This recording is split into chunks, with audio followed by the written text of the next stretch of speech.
आयशा अकरम और मैं हूं फराह खान। आप देख रहे हैं पीके न्यूज। सबसे पहले deputy commissioner Shahid Imran mart की जेर सदारत डिप्टी कमिश्नर ऑफिस में क्रशिंग सीजन के हवाले से इजलास मुनक्कद हुआ। मजीद तफसीलात मोहम्मद उस्मान भट्टी की इस रिपोर्ट में। इजलास में additional deputy commissioner revenue Zulfiqar Ali, secretary RTA Waheed Hasan Gondal, DSP traffic Mohammad Tariq Shafi समेत मिल्स इंतजामिया और दीगर मुतल्लिका महकमों के अफसरान भी मौजूद थे।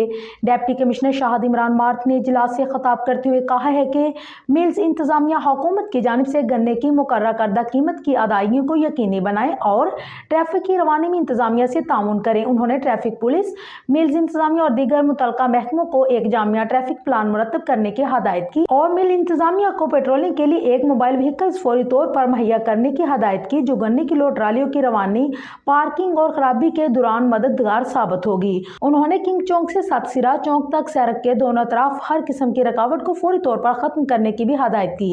डिप्टी कमिश्नर ने किसानों से अपील की है कि वो ट्रालियों के पीछे रिफ्लेक्टर्स लाइटिंग को यकीनी बनाएं और एक ट्रैक्टर के पीछे 2 गन्ने की ट्रालियों को हरगिज ना जोड़ा जाए ताकि किसी किस्म के हादसे से बचा जा सके। उन्होंने क्रशिंग सीजन के हवाले से एडिशनल डिप्टी कमिश्नर रेवेन्यू की सरबराही में एक खसूसी कमेटी तश्कील देने की हदायत की।